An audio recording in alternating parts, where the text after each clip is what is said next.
जब अपना ये गांव का कहावत कही जाती है, जब आपन सिक्का खोट तो परखैया कौन तो। भारतीय जनता पार्टी और मोदी जी की गारंटी मत लीजिए, क्योंकि गधे का लात का और साहब के बाद का कोई पता नहीं है। देखिए मैम, कहीं ना कहीं ये जजमेंट मेरे हिसाब से जहाँ तक देखा जाए कहीं ना कहीं गलत हो रहा है। आप बताइए कि अगर मेरे पिताजी खाना खाते हैं तो मुझे खाना खाने का अधिकार है ना। कहीं ना कहीं उस माध्यम से मैं जनता को समझाना चाहता हूँ कि वो खत्म किया जा रहा है कि अगर मेरे पापा को आरक्षण मिल गया तो मुझे आरक्षण नहीं मिलेगा। ऐसा क्यों? कई लोगों का ये कहना है कि पिताजी जिस तरीके से खाते आते हैं तो क्या खाने का तरीका हम नहीं चेंज कर सकते हैं? एक चीज मैडम, एक गांव की कहावत है पूर्वांचल में कि पिता पर पुत्र, नस्ल पर घोड़ा और बहुत नहीं तो थोड़ा थोड़ा। तो मतलब खानदानी तो असर होनी चाहिए। आरक्षण को अगर छूने की कोशिश की मैडम, 33,000 का वोल्टेज कभी छुई हैं आप? नहीं। आप छुइएगा आज जाके। क्या है हम छुए? हम 11,000 में मर जाएंगे, 33,000 क्यों छुएंगे भाई? और कुछ लोगों ने, कुछ सामंतवादी विचारधारा के लोगों ने, कुछ मनुवादी विचारधारा के लोगों ने 33,000 का वोल्टेज छूने की कोशिश की। अब अगर आप पूरा छू लेंगे तो क्या होगा ये आप भी जानती हैं। तो संविधान हमारे बाप ने बनाया है और हमारे बाप की बनाई हुई धरोहर को अगर कोई छूने का काम करेगा तो हम लोग तो मैडम बाबा साहब की औलादे भी जिंदा हैं।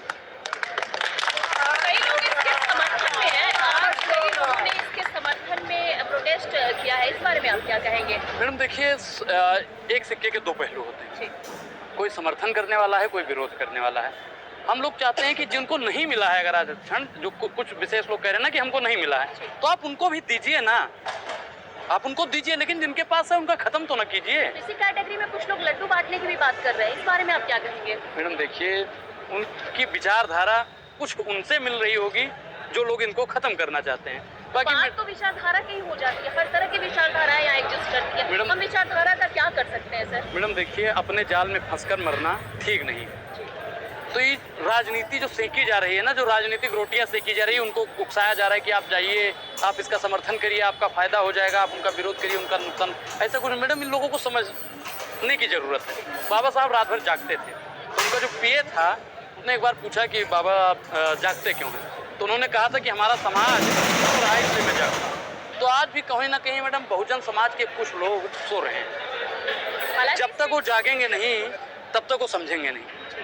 मैडम किसी ने लिखा था कि जो सुप्त चेतना में पड़े हुए मैं उन्हें जगाने आया हूँ, देशद्रोहियों को उनकी औकात दिखाना है। मेरा शब्द सुमन अर्पित ना होगा दिल्ली के दरबारों में, चाहे जीवा कट जाए मेरी खड़े खड़े बाजारों में। हालांकि केंद्र सरकार ने बोला है कि ऐसा क्रीमी लेयर जैसा जो टर्म आजकल देश में बड़ी गरमाया हुआ है वो हम लागू नहीं कर रहे हैं, इस बारे में आप क्या कहेंगे? देखिए मैडम, कहानी में और कथनी में बहुत फर्क होता है। आश्वासन तो दिया है ना प्रधानमंत्री ने? आश्वासन तो 2 करोड़ रोजगार का भी दिया था, आश्वासन तो बेटी बचाने का भी दिया गया था। मैं जो पूछ रहा हूँ मैडम, आश्वासन बेटी बचाने का दिया गया था, आश्वासन तो ये भी दिया गया था कि हवाई चप्पल पहनने वाले को हवाई जहाज में बैठाएंगे।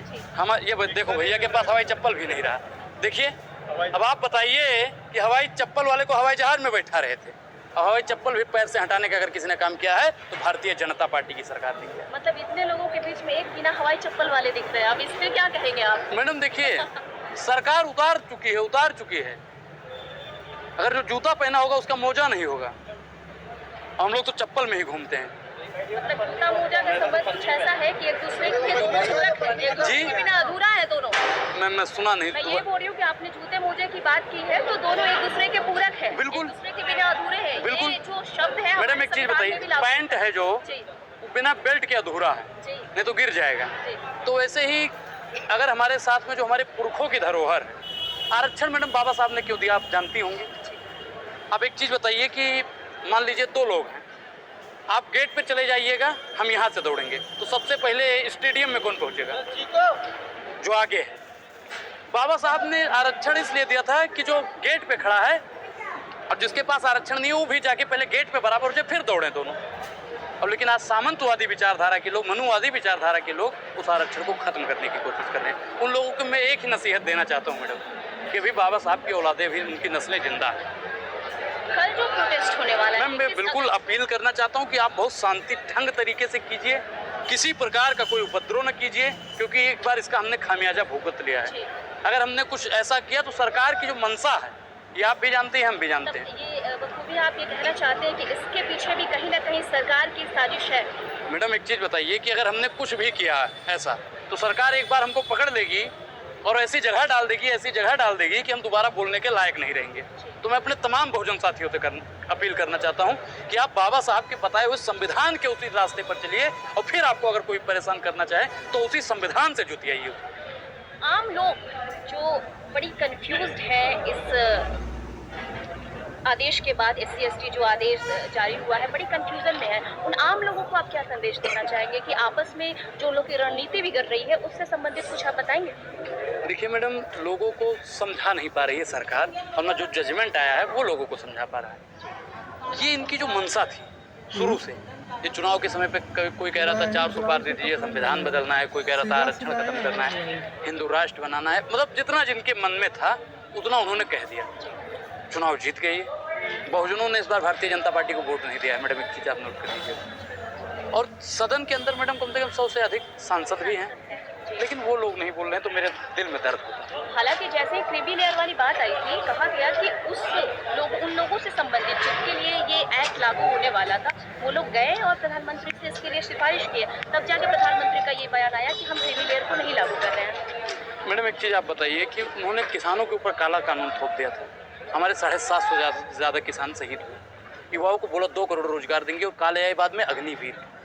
आज हमारा भाई, हमारा मित्र शहीद हो जाता है तो उसको शहीद का दर्जा नहीं दिया जाता। ये कह रहे हैं कि क्रिमिनल हम लागू नहीं करेंगे, क्या पता। मतलब इनकी कोई गारंटी नहीं है, ये तो गारंटी की ही बात करते हैं ना। आप इनकी गारंटी लेती हैं मैडम? नहीं, आप गारंटी लेती हैं? नहीं लेती हैं ना। जब आप ही गारंटी नहीं ले रही हैं मोदी की, तो हम कहे लेंगे, और हमारा बहुजन समाज कहे लेगा। आम जन को बताएंगे। मैं बता तो रहा हूँ कि भारतीय जनता पार्टी और मोदी जी की गारंटी मत लीजिए, क्योंकि गधे का लात का और साहब के बात का कोई पता नहीं है।